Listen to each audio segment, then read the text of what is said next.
celebrating human narrative.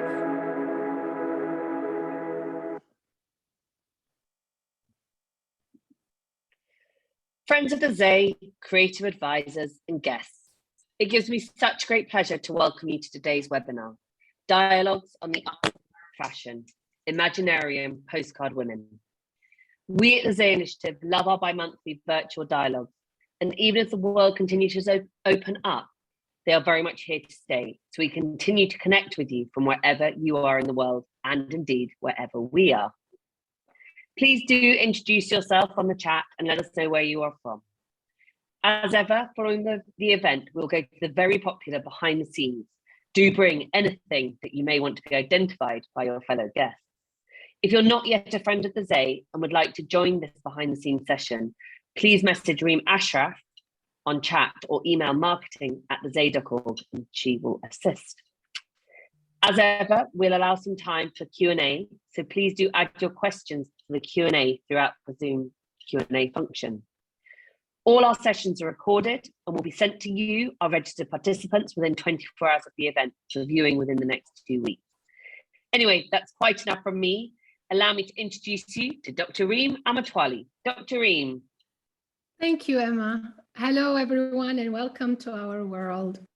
A world in which we routinely converse with the voices from the past and hope to address readers from the future, as we all explore the story of dress and how to make sense of this combination of old and new.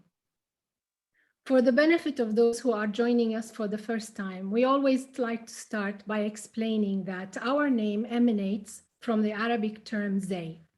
Zay literally means the costume and general attire of certain country or era. And why Arabic? Because Zay is concerned with the legacy of the Arab world. The Zay Initiative was founded to help promote an understanding of the evolution of regional culture across the Arab world through dress, to build public awareness and appreciation of this unique heritage, and to create a platform for like-minded individuals and institutions nationally, regionally, and globally. Simply put, as you always hear me say, we at the Zay Initiative collect the tangible in order to narrate the intangible.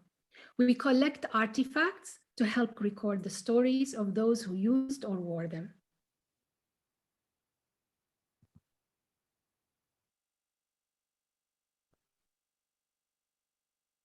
So we are a UK-based registered nonprofit that specializes in focusing on empowering women regionally and globally by bringing their untold stories to life.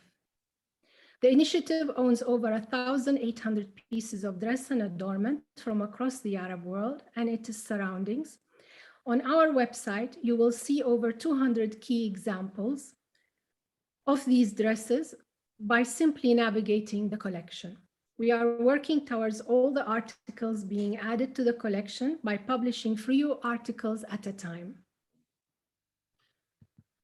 For those who might wonder, what do we mean when we mention the Arab world? An Arab is a cultural trait rather than a racial one.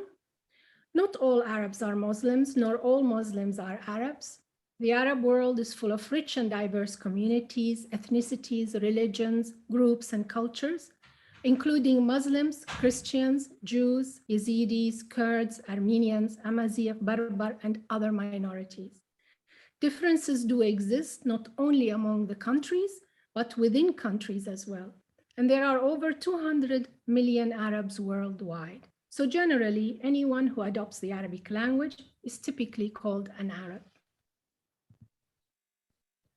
Now, today's dialogue is an introduction to a collaborative work between the Zay Initiative and Imaginarium that will include a number of webinars and blogs to culminate with an exhibition, hopefully by September 2022.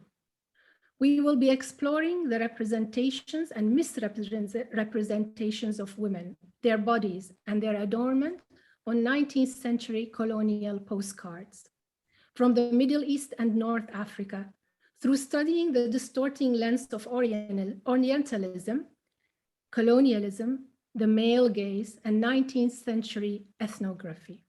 We will be looking at oppositions and juxtapositions, like East versus West, traditional as static versus modern as progressive, and ideas of costume versus clothing. Now, a group of artists and scholars are involved in this project, and today I will be introducing you to the main lady behind it. She is an artist, an art historian, and a writer working with this problematic archive since 2018. She has been trying to disentangle some of these concepts used to frame postcard women, and thinking about how we can be more aware of how the frameworks and the language we choose continue to create differences and misunderstandings, even as we attempt to decolonialize the lens and this archive. The Orientalist gaze blended with the increasing appropriative colonial and imperial gazes. Photography, writing, painting were used as tools to recreate women as a single type, be it exotic, erotic, lazy, sedentary, primitive, corrupt, uneducated, lacking in agency, or recreated as ethnographic types, utterly different from European women and needing an organizing and civilizing force. The words are very big. They are difficult to pronounce. It took me days of research and learning that Salma has introduced me to. Salma, thank you very much for joining us today in this dialogue. I know there will be a lot of questions and there will be a lot of explanations to make as we go along. Thank you so much for accepting our invitation. And let's start by having you give us a small background about yourself.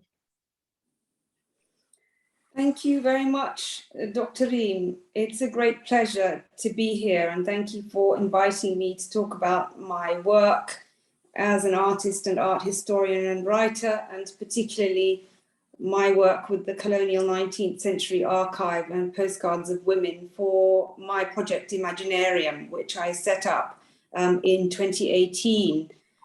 And a little bit about myself, I'm a mixed Egyptian-British artist. I was actually born in Iraq, in Mosul, and my mother was English and my father was Egyptian.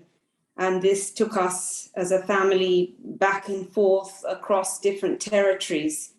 So I've grown up living with cultural difference within the family and within my life and schooling and education and way of seeing. I went to school actually in Nigeria, and my father was a very religious man actually, and I was brought up very strictly as a Muslim girl, but I had an English mother, of course, and I went to a Catholic missionary school. And after that, I actually did my secondary education in Jeddah, where we lived for a couple of years, and in Riyadh for 5 years, where I actually studied medicine. So my background is also a scientific background. And in 1990, we came to the UK, and I decided after finishing my degree in pharmacy that actually I wanted to study art history and art theory. And I've been an artist as far as I'm concerned since I was the age of 6. And that was always what I was meant to be, and what I have now become over many years of working. And then after studying this, I decided to make my career out of it, and here I am. So it brings us to the main question. What is the project exactly? Who are the postcard women? Maybe you can introduce us to the subject. Yes, so in 2018, and shortly we'll be looking through the slides and showing you that very postcard that I found in Spitalfields Market in London, showing a Cairo lady. And as part of my art practice, I was always very interested in exploring this relationship between British colonialism, my English identity, and my Egyptian identity. And I was very intrigued by this postcard and thought of it as a document. Yes, thank you. You can see it there. A document that would tell me something about my identity and what an Egyptian woman truly was, because obviously I was searching for that kind of truth. And I was very excited about this find. And she was very beautiful and fascinating and had a lot of charisma. And then I turned the postcard over onto the back, and you can hopefully all see in the slide here, someone in the 1900s actually has written on the back, "These look all right on the photos, but you can smell them as you pass. Keep them all, darling, so, or as I want to use all of them when I get back. Cheers, my love." And I can't quite read the signature. And this was a big shock to me, the reference to this woman as smelling. And this started my journey to find out who was being represented on these cards and why, and who was doing the representing and why. And gradually I became educated from my very naive position about the complex context surrounding the postcards. Very briefly, you could say that a colonial postcard was one that was created during a period of European expansion of its empires in the late 1800s to mid 1900s. And it was created and disseminated mainly by Europeans representing non-Western worlds and people to Europeans, according to European ideologies and framing, and is deeply implicated in an imperial project to control and subjugate other cultures and countries by a variety of means, including violence and racial stereotyping. So I think that sounds like a very complicated, way to define what looks like often quite charming pictures of ladies wearing very fascinating, alluring and delightful costumes. But I think one of the most important things about the Imaginarium project, which I set up with other artists, writers, scholars, and we have a public Facebook where we have discussions and share articles, was to decolonize the image by complicating the view. And I think multiplicity and complicating the view and understanding the many contexts within which the postcard or the colonial postcard exists is one of the most important steps to really understanding. This is the thing. The terms are very heavy. They are complex. The terminology, the language, as well as what you are trying to do. And I think it's very hard, maybe, for the person that's looking at it at first hand now to understand what is it. Because, as you said, when you look at the image, it's such a beautiful image. You cannot help but get drawn to it. And for me, I fall in love with them every time I look at them. But what is so offensive about them, and why are they really something that we need to pay attention? What are these points that we need to pay attention to is hopefully what we're going to try to explain as we go along. So one question that comes to mind: who are these women? Do we have any idea who they are? Are they a specific genre of women? Are they, for example, musicians, Ghawazi, as they say in Egypt? Are they indigenous of the areas that they were photographed in North Africa? Or were they, can you give us a little bit of background? Yeah, so very briefly, just to say, one thing that's really important about the colonial postcard is its duality, in that it is both is something and is not at the same time. So it is these women, and also it's not these women, for reasons that I'll explain why. And it's a very confusing document. But the women on postcards, so if you imagine in 1839, when photography was first invented, the daguerreotype, and the Europeans packed up their equipment, and the French, immediately bought a lot of equipment and packed people off to Palestine and Egypt, especially Egypt, because obviously the French colonial campaign was going on there. And they rushed over there with cameras to start documenting and taking pictures of everything.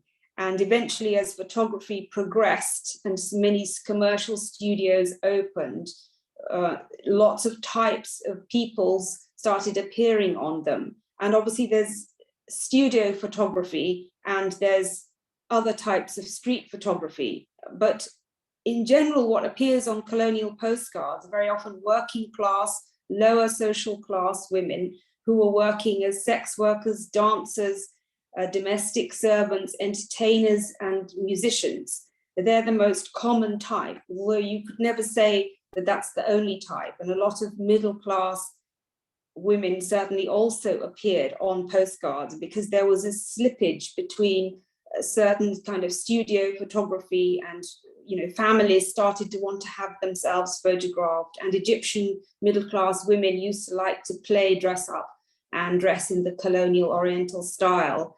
Can also sometimes, you know, be found actually on the postcards. Perhaps they were originally meant to just appear in a family album, but because the way the commercial studios worked, where they would swap each other's archives and simply change the text at the bottom, there's a lot of mixing there. But I would say overwhelmingly, the women portrayed are a kind of working class or, you know, a type of woman who was working for her living. And I think with the Ghawazi that you talked about, and that's exactly who she is on the first postcard that we looked at, and this second postcard and third postcard we're looking at here.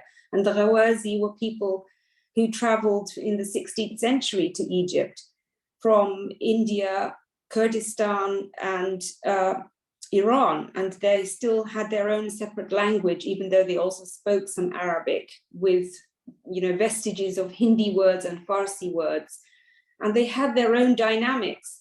So I think it's important at this stage to point out that we can't simply point at these women as agentless, you know, victims. They had a kind of agency of their own. They, with the Ghawazi systems, the women were the breadwinners. They were earning the money. They were invited to a lot of celebrations and festivities in Egypt, weddings, Moulid ceremonies, you know, circumcision ceremonies, and the women were the ones in charge, and the women were the ones bringing the bread. And the women, Ghawazi women, didn't have to get married if they didn't want to, and if they did, it was usually to one of their musicians who had to do as he was told. And actually, interestingly, the women, if you go back to the first slide, Dr. Reem, and you can see on the right-hand side, you'll see the same woman in my first postcard who's been described as a type of Cairo lady. You can see her there on the left as part of a troupe who actually went to the Chicago World Fair in, I think it was 1893, which was called the Columbian Exposition, that was celebrating the 400th anniversary of the discoveries of Christopher Columbus. And so obviously this Cairo lady was a Ghawazi, or at least part of a troupe who classed themselves as Ghawazi dancers, wearing the typical clothing. And she went all the way to Chicago. And obviously she made money. Obviously the people who ran these types of world fairs also made a lot of money. They had a street kind of called a Cairo street, and they had a Turkish cafe and a Persian theater. And lots of these so-called exotic dancers and musicians were exported from places like Egypt and Istanbul to come and perform for a Western American audience. And some of the women lady managers who managed this colonial fair got really upset by these dancers and wrote a petition asking them to be restrained. So in some ways you could see these women as, you know, caught by the colonial European photographer on the, you know, by his lens and fixed forever on a postcard. But at the same time, when you start to investigate, you find out perhaps things were not quite as they seemed, and she had quite a lot, or possibly had quite a lot more agency and power than you'd think. But in the end, obviously, they were almost made extinct by conservatives and colonial bodies who looked down on them and thought of them as immoral groups. And they were removed from the center of Cairo, actually. But it's a fascinating postcard. And if you look at her chains of beads, yes. And they're all wearing these chains of big beads. And very interestingly, I don't know, can you see the book I'm holding up? Yes. Yeah, so it's Gustave Flaubert's Flaubert in Egypt, and he traveled to Egypt at the same time as there were photographers setting up, and taking photographs of the Orient. There were writers, and for me, I find a lot of similarities between an idea of ethnography of the time, which involved a lot of rich descriptions of jewelry and textiles that went with. So if you look at the postcard and think, here's a woman who's been shown in a certain way, along with all her jewelry and clothing. So obviously, I don't know if listeners and viewers are aware of Flaubert's adventures in brothels and having, various erotic encounters with Ghawazi dancers, in particular, a famous one called Kuchuk-Hanem. And I just will quickly read a section of what he wrote about her. And he said, Kuchuk-Hanem is a tall, splendid creature, lighter in coloring than an Arab. She comes from Damascus. Her skin, particularly on her body, is slightly coffee colored.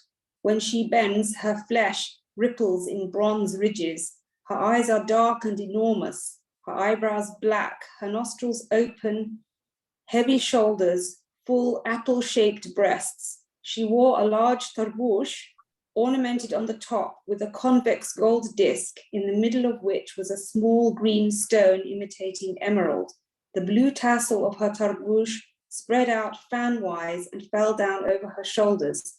Just in front of the lower edge of the tarbouch, fastened to her hair and going from one ear to the other, she had a small spray of white artificial flowers. Her black hair, wavy, unruly, pulled straight back on each side from a center parting beginning at the forehead, small braids joined together at the nape of the neck. She has one upper incisor, as in her tooth, which is beginning to go bad. For a bracelet, she has 2 bands of gold twisted together and interlaced around one wrist, triple necklaces of large hollow gold beads, earrings, gold discs, slightly convex, circumference decorated with gold granules. On her right arm is tattooed a line of blue writing. So you can see the gold hollow beads on the postcard, actually. You can also see the tassels on the girdle that he describes. And yet we have a very problematic kind of writing about women as erotic, seductive. So he goes on next to really describe the kind of sex they were having. He also brings in Abyssinian women, negresses, Nubian women. And I think that what this illustrates for me and why it's relevant for the postcard is that this strange mixture of a very authentic type of ethnography, which involves rich, extremely detailed descriptions to give authenticity and credibility to the colonizing and Oriental voice, combined with a very exoticizing and erotic language that creates the colonized brown body and black body as something having primal urges, not being like the European woman. I don't know if you have any questions, but otherwise. There'll be a lot of questions, but let's move to this slide, and let's, I mean, not all the images that were portrayed or the women that were portrayed in a very seductive or, yes, not all of them are erotic or harem scenes or Oriental scenes of women, looking very, wearing revealing clothing. And on this slide here, you can see a mixture of the different types of postcards that were circulating at the time. And you can see in particular 2 postcards, the one in the middle with a lot of writing on. I had a French colleague, I won't say exactly what's written on there, but there's quite rude and erotic and offensive things written over her breast and around her, and likewise on the postcard above. So even the ordinary people who were buying the postcards and sending them already did have an offensive view, in that you can see the ordinary person writing messages to their loved ones back home and writing naughty things on the cards. Although to complicate this view, Egyptians, as far as I know, also collected naughty postcards and collected them in boxes and kept them under the bed. So going back to your point, Dr. Reem, about some of them look fine, you know, and they're not revealing. And this was a type of ethnography. If we go back to my earlier point of complicating the view, the postcard, you need to look at the multiple contexts of things that were happening around the time that this image was being circulated. And one of those really important ones to understand in the context of this image and who was looking at it and what, you know, the discourse was at the time is to look into the invention of race. I think there's an important book I'll hold up here called The Invention of Race, Scientific and Popular Representations, which is a good one if people want to delve into that more. But in the year 1750, that's kind of the what's pinned as the beginning of the era of the invention of race and racial taxonomies or ways of categorizing. So if you imagine, to make it more accessible for people who don't really sort of understand this, at the time, there was a lot of scientific exploration and looking into plants and animals and creating categories and types and differences and how to work out what is the difference between different animal species. And this started to then feed into, through European scientific discourse, are there different human species? Are we not all equal? And they decided that the Europeans were at the top of a hierarchy of races, a developmental narrative, if you like, where you start at the bottom and things change over time, a sort of Darwinian evolution to get to the peak or the most developed. And this was something that started to come out in scientific writing, pseudoscientific, I might add, from the 1750s, that created differentiations between different types of humans according to bodily characteristics and measurements like Blumenbach's cranial volumetrics, where they measured the sizes of people's brains and said the European brain is different, it's superior, let's look at other people's different cultures, you know, what's their brain like, what size was it, and looking at different facial angles like campus facial angles. And these pseudosciences allowed Europeans to create clear delineations between races and create hierarchies. And Blumenbach is famously known for creating the Caucasian race, or the idea of the superior white race based on the Circassian people, and that's something we can talk about later. So the invention of race and racial hierarchies by Europeans is something that was happening and increasing at the same time that the postcards or the typological postcards that were labeled type of Arab woman, type of Tunisian woman, type of Algerian woman. So it's absolutely impossible to separate the context of the time. So even if we feel even now we have the luxury of looking at them in a certain way, you can't get away from the context within which they were produced. And going back to the fact that the Ghawazi had gone to this fair, World Fair, the World Fair and the colonial exhibition and the private and public colonial collection and the zoo and the freak show and the curiosity cabinet at the circus all contributed to representing indigenous others as exotic and savage, less developed than Europeans, and hence the need to create types and turn everybody into a type that will provide the empirical evidence to support the theory and support the theory that people in other countries were somehow immoral, because there was a definite correlation between how you look and your morals. And if you didn't look white, then you were probably had other lascivious and backward characteristics. So there was a very developed system of thought at the time that these postcards and photographs were being circulated and talked about. And these would have filtered down in some way to the public as well, through the voyeuristic spectacle of the postcard itself. If you think of it like a museum, there's a very important text, I think, that people probably know about already by Timothy Mitchell called Colonizing Egypt. And he talks about how in the 19th century, there was a move by colonial and imperial forces to create the world as a picture. So if you imagine, that was the birth of the museum and the exhibition, where everything becomes behind glass. So even these women you're looking at through the glass of the photographic plate and the lens of the camera, and things collected and organized and displayed in exhibitions behind glass, in cases, and these world fairs where they set up villages and imported whole loads of exotic peoples to be in the villages so people could come and observe and look. So in, this idea of setting up the world as an exhibition to be viewed and investigated and experienced. And then within that, there's the framework.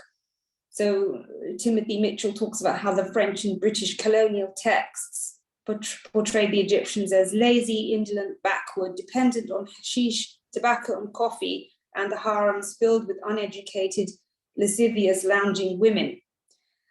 And the French thought that it was hopeless, that the Egyptians didn't feel pain, so how are you going to knock this out of them? And meanwhile, the British attempted to beat this out of them and organize them and discipline them and create a productive nation that would produce cotton and other things.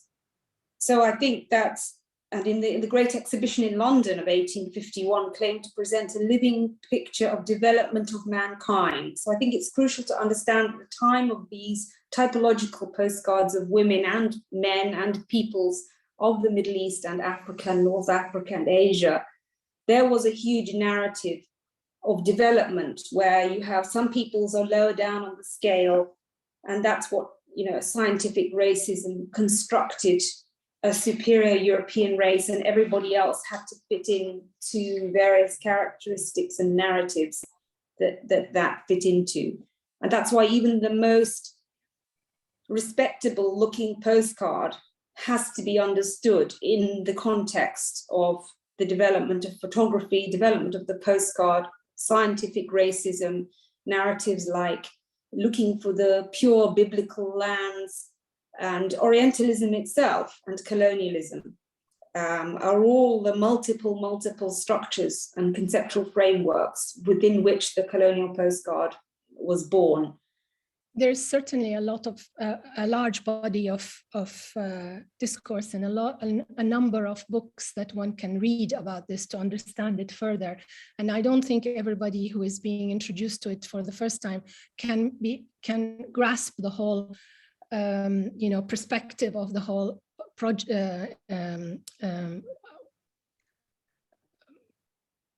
concept of the whole what's yes, going on. the depth and complexity of what was going on. And we move to this slide, and for the sake of time, I'm going to have to rush you a little bit because yes. we need to go through so many other slides. And you have tried to cover these women. The original photographs are the women shown nude, which yes. is very, very, it could be very disturbing because most of these women at that time would have been covered. And here they are shown in these postcards as nudes. What you've tried to do is you've placed these amulets in specific points on the postcard in order to sort of give them back their own dignity, give them back their privateness, and so on. But again, I don't know, and I totally understand, and I have to play devil's advocate because I have to ask you these questions in order to understand more. But I mean, at that time in the Arab world, in that area, there were markets for slaves. Yes. And these markets of slaves, the women were portrayed naked. And yes. They were even held and they were even touched in order to evaluate whether they are worth buying or not, be it male or female. They did the same thing to either gender. And so could it be possibly that at that time, these women were part of the slaves, therefore they were generally generally unclothed? Yes, I think that so we can't know. That's the first answer, is we don't know who these women were, or young girls, very young girls, as you can see, underage girls, I would say. I think the important part of the answer is who was taking the photographs? Why were they taking the photographs? What were they using the photographs for? Aside from the fact of what was happening within that culture and within its own society, having an image taken out of context and being portrayed. So if you look on all these postcards, it says femme égyptienne. So she's standing in for all Egyptian women. So all Egyptian women are apparently naked. It doesn't say this woman, etc., but also regardless of the fact that maybe you would find women naked in the streets, which you didn't unless it was in a particular context, then you are exploiting them for a different end, and you're removing them from their own context and representing them in a new one based on different set of ideas for a European audience. So it's an exploitative way of showing the women. I think a really important book. I mean, everyone, we're showing the least bad images here. And, I want to show you some just from the book called Ethnopornography. And these were some of the really toxic images of Black slaves that were being used in European colleges as research and science and as research specimens, which helps you to understand. I mean, the images of Black women on postcards of this era are some of the most troubling. And in her chapter in Ethnopornography, there's a writer called Mireille Miller-Young, and she also quotes Malik Alula and his book Colonial Harem. So you look at the way the Black body, but also the brown body, was essentialized as a grotesque and primitive erotic body, and juxtapose that to the aesthetics of the pure white woman who's beautiful and elegant. And it's dragging these women's bodies as evidence in a European narrative and using young bodies of young women in a way that was not according to their consent, and taking them completely out of the context of their culture and their way of life, and presenting them as evidence for something else. That's the problem. And you're showing obviously all the different, it even says here on the one on the left, it says a Turkish woman and her slave. So there was a problem, obviously, that we've talked about in the Imaginarium as well, about the hierarchies already within the societies. And this is why the colonial Imaginarium project is quite a complicated one, because we're also looking at issues within our own societies of anti-Black racism and social and structural hierarchies, where certain types of people, certain types of bodies are enslaved and sold as slaves and used as domestic servants and trapped in systems of exploitation. So I think that, like I said, there's a duality to the postcards that is, something really important, part of the exploration. And you're showing now the smoking images, and this was another, so we already have the image of the sexual woman, the sexually available Oriental woman, the mysterious Oriental woman, the harem woman, and here we have the smoking woman. So what is that about? Why show a smoking woman? And smoking became so strongly interwoven with the ideas of the Orient in this era.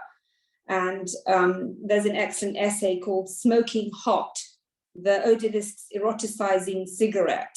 And these images selling tobacco and selling cigarettes, even if the companies were American or British companies using maybe Turkish tobacco, then often they would have a Fatima woman with her veil holding out the packet of cigarettes, beckoning, saying, here, come to the Orient, have your cigarette, where the cigarette is kind of the Orient was nicotinized, if you like, and there was an association of fumes, of hallucinations and dreams and sexual possibilities to sell not just the Orient, but also to sell the cigarette, or to sell the cigarette and to sell the Orient. Because if you imagine part of the colonial and the Oriental, which are always very much in collaboration with each other, was to get people in Europe to come to the Middle East. They wanted people to come to live in the new cities that they were creating, to come and fight in their wars, and to come and live and start trading. So often these women were used to seduce European men to come to the sexually available, wonderful, dreamlike Arabian Nights land. And, you know, the cigarette is obviously was a symbol for the prostitute back then. And obviously you can see in the postcard, they've mixed her up with a little bit of, you know, ancient Egyptian pharaonic style that they imagined. And they've created a, you know, and she's wearing the, you know, the traditional veil that the very respectable, you know, street working class, you know, Muslim Egyptian woman might have worn. So you'll see a lot of smoking, and not just cigarettes, but ladies reclining on couches, you know, smoking their nargila. And the one in the background most probably had her breasts showing, but you've That's covered. right, yes. And that's my choice. I could have shown the breasts, but I think one of the things about the Imaginarium project was, you know, you have to be aware of your own subjective position in this, and are you increasing the exploitation yourself by constantly showing and re-showing the same images over and over again? But I think everyone has a different approach. And here's yet another smoking woman, and you can see her lying on a couch, barely distinguishable from the furnishings and the textiles and the props. And this takes us back to the business of something I call ornamental descriptive ethnography, or pseudo-ethnography, where Orientalist painters and Orientalist photographers added a kind of credibility to what they were doing, as well as an exoticism, by gathering and collecting as many types of materials and beautiful textiles. You can see them again here, and using them to richly illustrate their typography of women as Eastern women who are all obviously either posed naked, posed smoking, posed dancing. So if you imagine you're back home in Europe, you imagine the impression you're getting of Middle Eastern women is that they're either trapped in their harems with no voice and no freedom, or they're out on the streets half naked, or they're dancing and smoking. And gives a completely fabricated idea of what the contexts were. This one I put there to illustrate back with the idea of the Circassian. So there's the issue of the white body that's then clothed in, you can see she's wearing an Oriental Middle Eastern textile on her head, but she's a European woman. You can see some European things in the background, and she's sitting on a tiger skin, and you can see its teeth, and it's roaring at the bottom, and she's looking at herself narcissistically. And I've seen other equivalent ones of Turkish women posed in the forest looking at themselves in the mirror. And you know, what is this about? You know, what is the iconography, you could say, of such an image? You know, while it's quite a beautiful, alluring, why is a white woman sitting on a tiger skin? And, you know, I wish I could have a full explanation for that.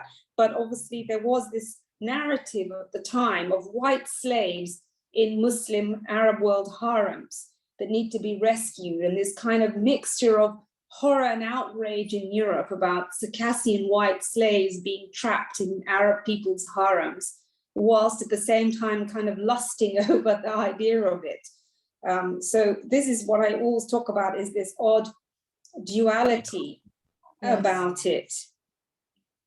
The craze, you know, there was, going back to scientific racism, Johann Friedrich Blumenbach's scientific theory of race traced the roots of white people to the Circassians in the Caucasus. And they were the most beautiful and pure whites, which the Europeans had kind of come from. And admiration for Circassian beauty and bravery was already widespread in the West, during the Enlightenment period, for the simple reason that they had this idea that Circassian mountain people had resisted the Mongols and the East and the Muslimization. So there was already this idea of the Circassians as white people who resisted the Muslims. And I think you know Raina Lewis, the author Raina Lewis, and she talks about, you know, the Grand Vizier's wife in the Ottoman Empire was a Circassian slave originally. And the stereotypical beauty was very white, which you can even see here, very white skin and luxuriant dark hair. And there were a lot of skin products called Circassian products that were marketed in the US and the UK. And there was this idea that, you know, it was the most desirable of all the slaves were actually the white slaves. So they also, not only would they need rescuing, they were also considered the top-notch slave to have in the Ottoman seraglio, if you like. But could one argue and say commercialization has always been using women to sell, to, you know, until today, even in the ads that you see? I mean, it may be less a bit, but people are a little bit sure. cautious, Yes, you know. So is it targeted towards the Northern Africa and the Middle East in specific, or is it in general something that always? In this context of the colonial postcard, it's very specific because it was in a very specific era of building an empire. And often what you can't see in the postcards is the violence, the colonial violence that was being enacted on peoples in Egypt, in Algeria, in Tunisia. You know, women were being raped by soldiers. Countries were being plundered, people were being, you know, murdered and killed in hundreds and tortured. There was a lot of colonial violence that never gets talked about at the same time that these are circulating. And I think that if you can take something out of context and say, right now in these days, we have naked women everywhere, who cares? But I think if you miss the point of understanding the colonial context, then you're just missing the whole point. And I think what I wanted to read you something that Marina Warner said: meanings of all kinds flow through the figures of women, and they often do not include who she is herself. So yes, it's definitely an ongoing patriarchal issue that we have, but let's not get confused between what happens to women now and what was happening to women then, and the particular historical context of the postcards. And these are interesting because, you know, just if you go back, it says that she's a Turkish woman, but actually for the Ottomans who were present in Cairo at the time, any higher class woman might have worn this kind of veil. And it was the lower class women who were too busy working to wear veils, you know, so this would have signified a middle class or upper class woman. We are finding a lot of dress articles that are from all the region, from throughout the region, but when you study them and look at them closely, you realize that they are actually Ottoman, but they have been dispersed and worn by upper classes in most of these colonial ruled by the Ottomans. Yes. Where people were emulating Ottoman dress and dressing up in it. Yes, and that would have just been how you dressed at the time. Mm-hmm. And here, just more examples, I guess, from the same. Yes, I mean, I think that this one is interesting because if we think that, especially phase 2 of the Imaginarium project, we as a group of artists and researchers spent a lot of time trying to identify and reclaim some of the stories of women and histories of women through the heritage. And the only way we could do this is through the textiles and the jewelry that you see in the images. And this is interesting for the, you know, the Tulli Bitelli textile.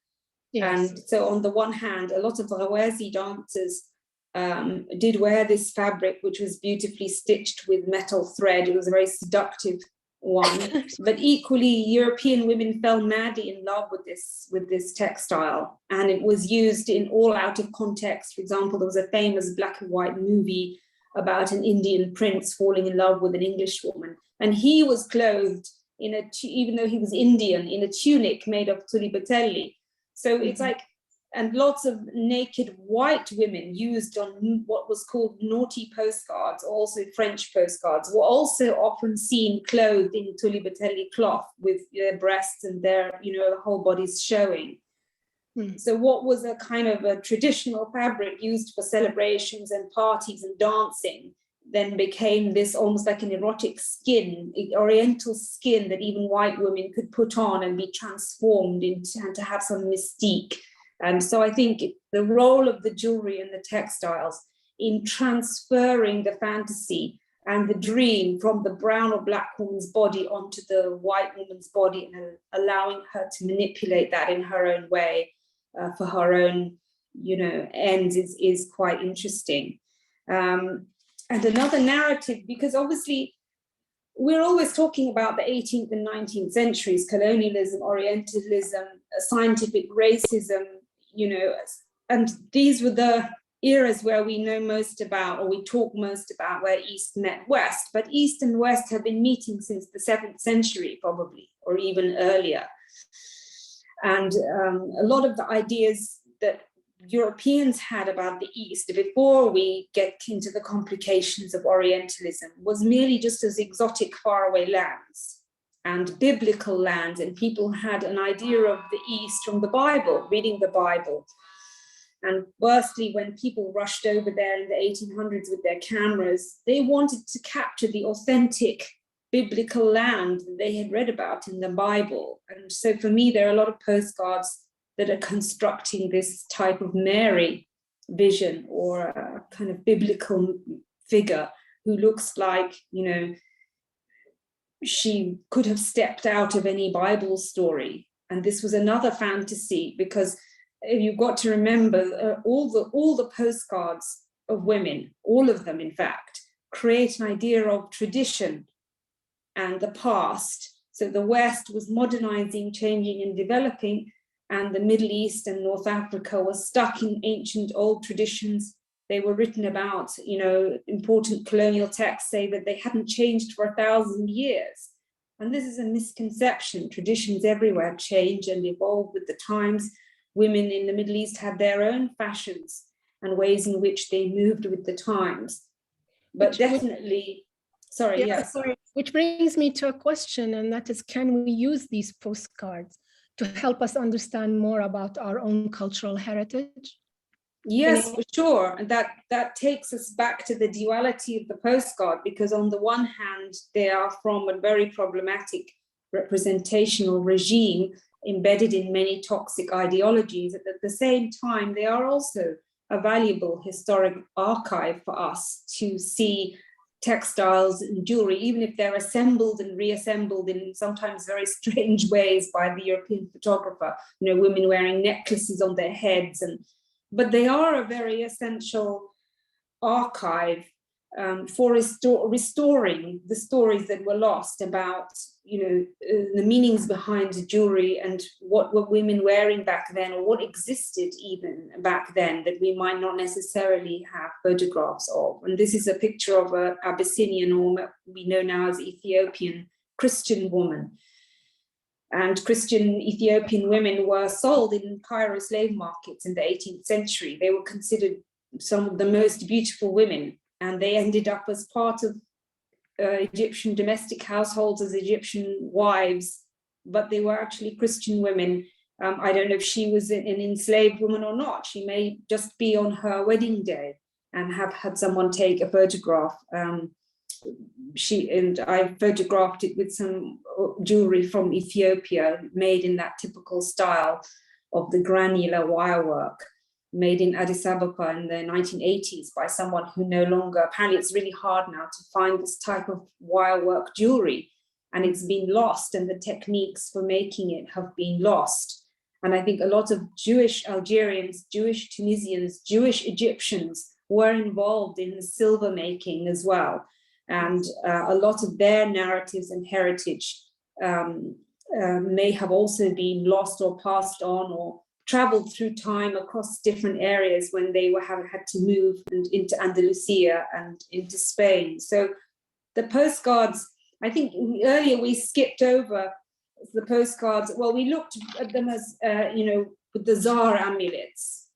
And I think if you think of the postcard women, for me, the Zar ritual has a deep lineage to the idea of women creating their own movements of resistance outside hierarchies of power, whether they're colonial or male patriarchal power structures. Women find their own ways to deal with their own problems and create their own movements, underground movements. I think it's a particularly necessary female act to deal with oppressors and to survive. And for me, the Zar ritual and using these Zar amulets, and the Zar ritual is a way of dealing with foreign influences and foreign powers, and how to deal with the fact that you're powerless quite often as a woman in society from multiple directions, maybe from your own men or your own patriarchal structure, or the Europeans interfering, or the Ottomans. So the Zar is a very interesting metaphor for that. And the Zar ritual allowed marginal people to be involved, and people who are usually living on the margins of society, a bit like the Ghawazi, and they have their own systems, their own structures that escape and evade suppression and oppression. They avoid structures imposed by colonial, Western and religious orthodoxies. And that's why those systems are very interesting. And I think that should make us look at the women portrayed on colonial postcards as having had more agency than just being victims of a colonial regime. So I think that everything needs to be balanced. And this picture here shows how many hundreds of thousands of postcards show women with the water vessel. And this is just a very interesting part of my own work, is looking at the postcard of the woman with the water vessel. Well, the endless reiterations. Yes, the Europeans obviously loved the ulla, the water vessel. Well, perhaps it's a good time to ask you, with your work, and we're going to come to that in a minute, and the group. First of all, how many are you in the group that's going to create this exhibition? Well, we're phase 2. We had a phase 1 with different artists. So every time I recreate this project, I bring in new people and new themes. And we are 6 this time, 6 of us. We have Afsoon, who's an Iranian artist, Iranian-British artist, Alia Darwish Sharif, who's Tunisian, Hamida Zed, who's Algerian, French, and lives in the UK now. We have Hala Ghalali, who's Libyan American, and we have Crit Team Eugenia and Miguel, who are a Spanish duo dealing with a very interesting Moroccan heritage. So every one of us in the project or Imaginarium has a complicated East-West relationship where we were entangled very, very personally with colonial histories. And that's the lens through which we explore the postcards. Which brings me to the question, how are you breaking these out of, how are you breaking out of these stereotypes? So I think later on, I think you'll be talking to some of the others later on in the year, and they'll be telling you of the ways in which they decolonize. I think the Imaginarium project, which is something I mentioned at the beginning, one of the most important ways for us to decolonize the image is to complicate the narrative and to bring in multiple contexts. For me, it's inserting my own narrative. Adding layers, you mean? Adding more layers. And revealing layers. If you imagine, there's a very important book called Listening, Tina Campt, Listening to Images. And she talks about, instead of just really the colonial postcard is a huge silence. It's selling one very particular narrative and the rest is complete astounding silence about the context of these women, and we may never know the full cultural complexities of their histories. So just even suggesting that beyond the edge of the postcard are multiple possibilities and mysteries of unknown things that may have been involved in the women's lives. So for me, it was adding layers of projections. You can see a strange light in the Mashrabiyya.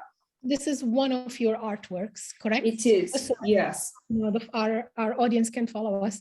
It's an artwork is this going to be on display in the exhibition?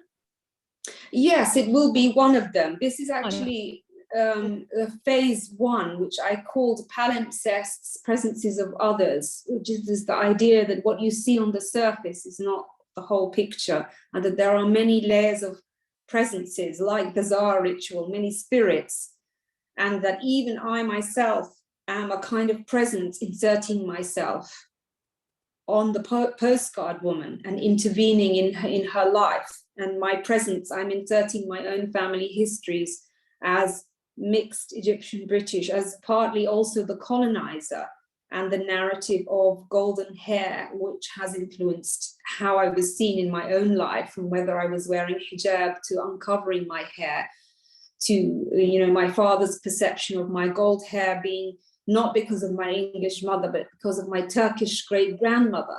And these narratives of hair color, eye color, skin color that you grow up with. So I've introduced the Mashrabiyya. I took some photographs of Mashrabiyya in authentic 18th century ones from Cairo that were on exhibition in Palermo. And I took some photographs and used these to project on her, because Islamic histories are never included in the European view. There's always the ancient Egyptian or the erotic or something, but the Islamic histories are not there. So the gold hair is almost like me or my mother, or it's the tassel. And you can see in this series the edge of the postcard, because I wanted to show that we're spilling out beyond the edge of the postcard to try and explore and excavate other possibilities behind what you're seeing. And this is you may recognize her as the Christian Ethiopian woman. And I've complicated the view of her, obscured it and complicated it by juxtaposing and melding her with the traditional Ethiopian jewelry from Addis Ababa. Going back to the idea of the amulet and the protection. Yes, that's right. And embedding her. What size are these artworks? These artworks, because they're photographic, they can come in various sizes, up to really huge works, or really postcard size as well. So I like to create a variety of sizes, and that gives you a different feeling and a different impact. So they are photographic images onto paper. It's not collage. It can be reproduced for a certain. That's it. So I created a booth, a black photographic booth, and put the postcard in it, and then projected other things over the top of her, and then took another photograph. So it's like a photograph of a photograph of a photograph, with added layers. So yeah, these are photographic works, not collage, and not digital. They were actually taken with using old-fashioned film, analog film, and actual real light projection, and using glass, Egyptian glass, actually collected by my English mother, to push the light through and create distortions and suggest other experiences for the postcard women. And we call it Imaginarium for a reason, because we're dealing with the colonial Imaginarium or the Orientalist Imaginarium, and then we're inserting our own Imaginariums over the top. It's beautiful. And this one?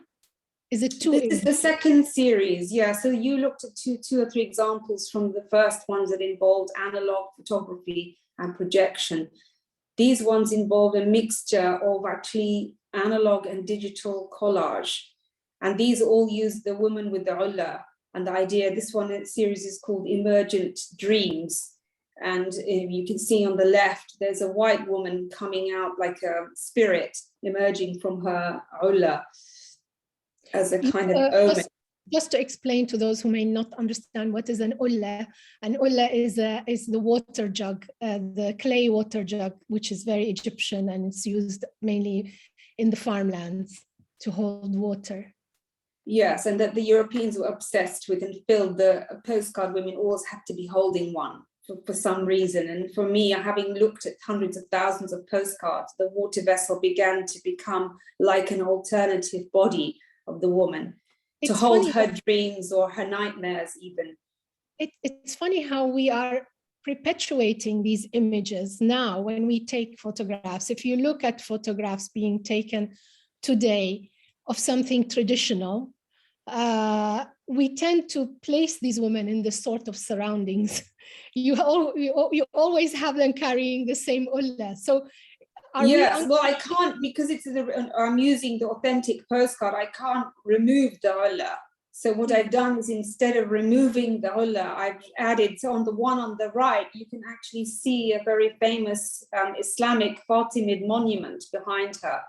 So yes. I've tried to add other layers of histories of Egypt that are often obscured and hidden by the colonial photographer, and add them into her story. So there's something that she may have seen on her travels to the Nile to get her water in her ulla.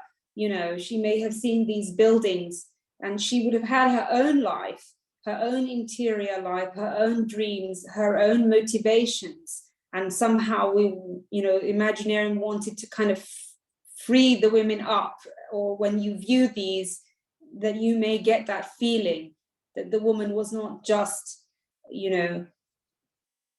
a subject or an object.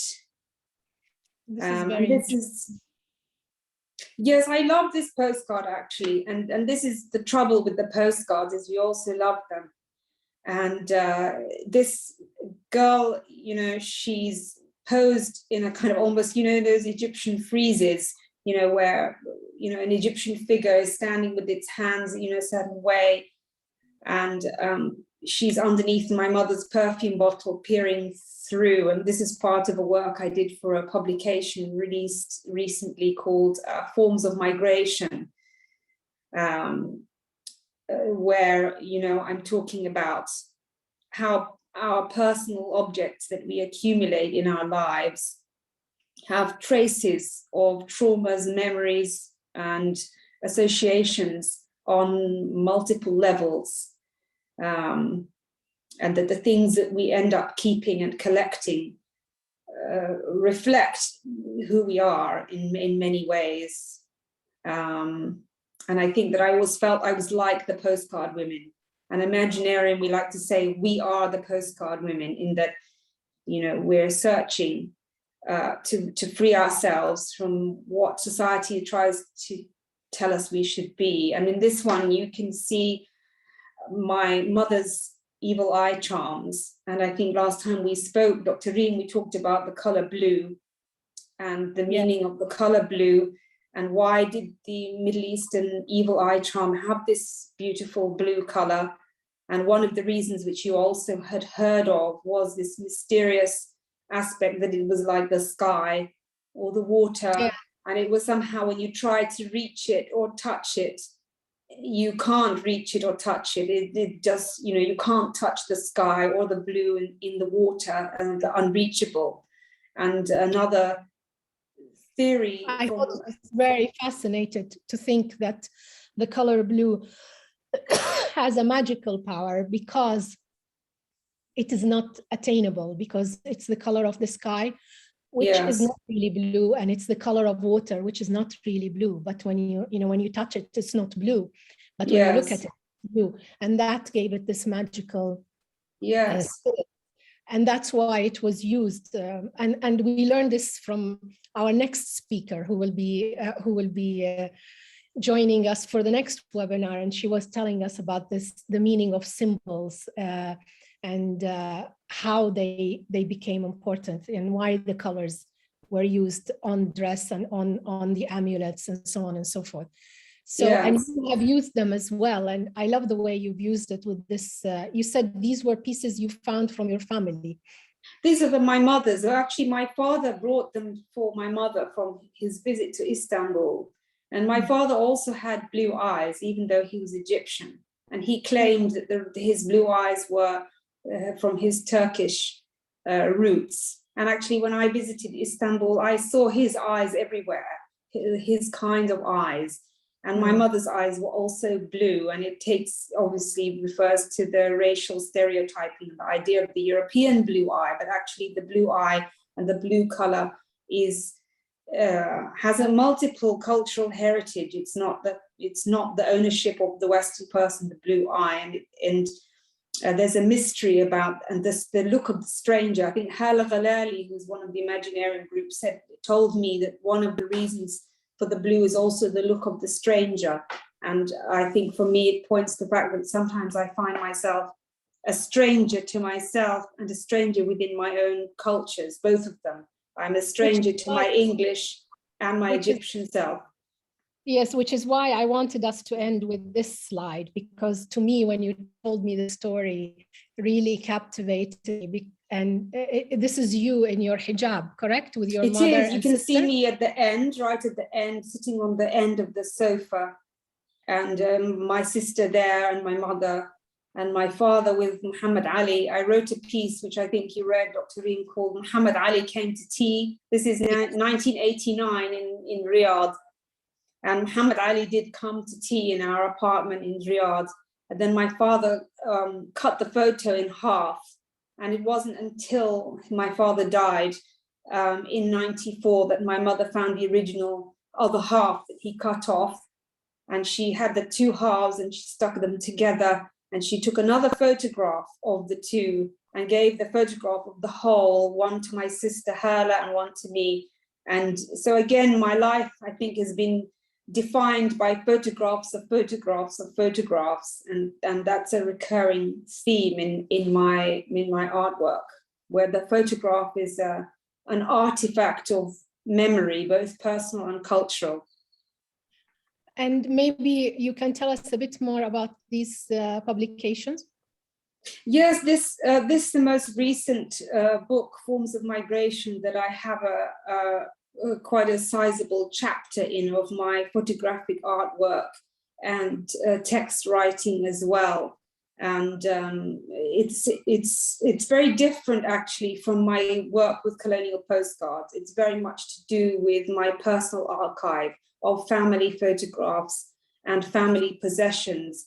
And it explores the crossover of the personal and the political, because I think we all recognize that, but especially in a mixed race, mixed cultural family, you get cross-cultural meetings in a very intimate, specific way where personal and political become very mixed up. And my father was an Egyptian Islamic scholar, and he had a very strong influence in my life. And my English mother also did. And she took some fascinating photographs, Dr. Reem, of Mosul, which I still have, of things destroyed now by ISIS. And some of those photographs and political stories of wars are also in this chapter. So, well, as I said, it's a very deep and thought-provoking subject. And there's so much that has been written about it. And I thank you, Salma, because for the past month, I have been immersed in all the publications. And actually, if I do this, you will see how many I've been reading, because you have led me to them. And I know a lot of questions are going to arise from this. And some of them we might be able to answer now. Others we might answer in the behind the scene part of this session. And some will be answered through the blog that you'll be writing for us in the coming few months. Yes. And even more will be answered through the lenses of the other women and men who are participating in your project, and the way they look at it, this subject, and how they react to it, and what is their perspectives on it. So I think Emma needs to come in. I know we ran about half an hour more than our usual time. but the subject is so fascinating. I didn't want to cut you off as much as I did cut you off, though. So we have Emma back here to maybe run a... Just absolutely fascinating, and so many comments, and we've all been discussing how whilst you were all running over time, we absolutely did not want to cut you off. We want to gain all this wonderful knowledge and just see more of your collection. And as I say from Larissa, such a great and educative talk. Thank you so much for this important insight into the postcards and your work with them, which I think sums it up beautifully. Thank you, Larissa. Now I'm going to jump straight into the questions. If there are any more, please keep them coming in. I will not be able to get onto them all tonight, but maybe Salma and I can work through them after this webinar and reply to you all in a written form. But first of all, I'm going to ask a question from Anastasia. Salma, it occurs to me that the representation of the veiled women is a sort of inverted eroticism. The idea of the concealed features and body was a titillating feature of Western erotic literature, and the dissonance between the privacy asked by existence of the veil and the very public nature of the picture postcards that's available for viewing by all and sundry is particularly subjective. The veil says, I do not consent to be looked at. The existence of the photograph is a breach of that request. Salma, your comments on that question? Yes, I mean, if you want to answer. That sounded more like a statement that I completely agree with, as opposed to actually a question. Yes, I mean, of the postcards, so many are veiled, and I was going to see if I can find this particular one, but we did actually show it in the talk. And as you can see, I have a whole box here with very many postcards, and very many are both veiled and unveiled, or veiled and unveiled at the same time, or using the diaphanous material. But this I'm going to show you. I don't know, Emma, can you actually all see this? Yes. Yes, I can see it. So this is, I don't normally show this one. I did briefly show it in the slides, and it is one of the most Islamophobic and renowned toxic images. It's come up in a lot of debates and talks, and it's, you know, that it shows exactly that. She's covered and yet she is not covered. And there is a lot of Islamophobia going around about the veil and this business of covering and not covering and opening seductive possibilities for the European or the male gaze, but also the lands themselves. The Oriental lands were gendered female, and part of the idea of conquering the colonial lands was to conquer the women and to gain entrance into the harem, which is a metaphor for being able to subjugate and possess. And there's something very disturbing about that language of imagery, which allows the woman to be shown in a demeaning way as both somebody who tried to protect herself and has failed to do so by appearing in this way. And I think the narrative of Islamophobia is certainly, and the veil is a huge one. And there are very famous, I forget the photographer's name, and that's something I could find out for later, who forced Algerian women to remove their veils, supposedly for having documentary photographs taken of them to record all the residents or to record the women and have documents. And I think the process of documentation is very ingrained in our societies. And these women who would never have shown their face to any man, let alone a white man, were had, you know, her veils basically pulled off their faces, lined up and photographed. And there are several articles about that. And that's extremely heartbreaking. To see the defiance and fury of those women. And I think that's something that in part of talking about colonial postcards, it's really important to remember specificity.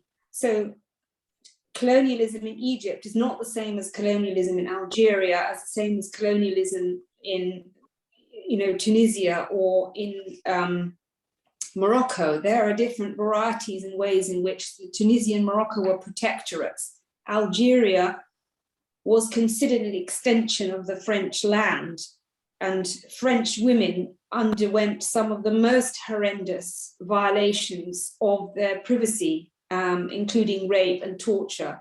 And I think that this image is an iconic Egyptian one of that kind of colonial narrative. And I think it tells you what I already said there. The colonial postcard hides the violence. It conceals those violent narratives, and uses the veiling, unveiling as a metaphor for possession. So I don't know if that answers your question or just helps to solidify what you already obviously knew. Yeah, absolutely. I think I'm going to just end. So I'm so conscious we're running out of time, or we have run out of time. But Dr. Reem, I'm going to ask both yourself and Salma this final question, and maybe if you just answer it in a very short sentence each, and then we'll wrap. How do we break free of these stereotypes, both those created for us and those created by us about others? Dr. Reem? Well, I think we're doing that just by talking about it personally. Absolutely, I couldn't agree more. The initiative was to put the points across, to allow a platform where people can have this dialogue, can listen to others, look at different perspectives. You can make your own mind, and you can go back and read more about it the way I did. And it's always, I believe, the more I read and the more I investigate, the more I realize that I know nothing, So you keep That's on certainly learning. Not true, Dr. Reem. It's true, because this is how life is. You are challenged, you're learning, talking to other people, tuning to programs like these, attending exhibitions, keeping an open mind and listening. Even if you have a different point of view, I think it's important. We don't have to agree, but we can listen to each other. Absolutely. And Salma, just in a nutshell? That for me, in one line, Imaginarium have a very important hashtag that we use called "sit down and make yourself uncomfortable." And I think until we can each make ourselves uncomfortable and question the way we ourselves stereotype others, then that will give us a lot of insight into breaking down stereotypes of ourselves that we are faced with. Absolutely. Maybe we should rename these dialogues "The Uncomfortable Breakfast" or something similar. Yeah. Anyway, thank you both so much. Just absolutely fascinating. For everyone who wants to recap this, a recording will be into your inboxes within the next 24 hours. For some of you, that might be tomorrow morning if you live in Dubai, where I am, or probably into your evening for those guys in the States. Friends of the Day, head over to the other channel, and I'll be there very soon. Thank you so much. Thank you, Salma. Good night. Thank you, Salma, and thank you everyone for having the patience to listen to us, even if we went across the timeline. And we look forward to seeing those who are interested in the behind the scenes to join us. If you are not a friend of this day and you would like to join, please, as Emma said, send us a message and we will do that. And I just wanted to make one more last point, and that is our next webinar is a taped webinar. It's because we are entering the month of Ramadan. We've decided that we will tape our next webinar, and we have done that, and it is with Heike Weber. And an email will come to you whereby you can connect directly to the webinar and listen to it anytime you want. And we hope we will give you an update as to our next live webinar will be as soon as we have things ready. Correct, Emma? Absolutely. So the Heike Weber webinar will be released on the 5th of April. The registration for that has now gone live, so do register tonight so you don't forget, and then that will come into your inbox and you'll have forever to listen to it. So yeah, that one will live on permanently. And our next webinar after that is the 17th of May. So we'll be back live on the 17th of May. Thank you all so much and good night. Thank you. Thank you. Thank you, Salma.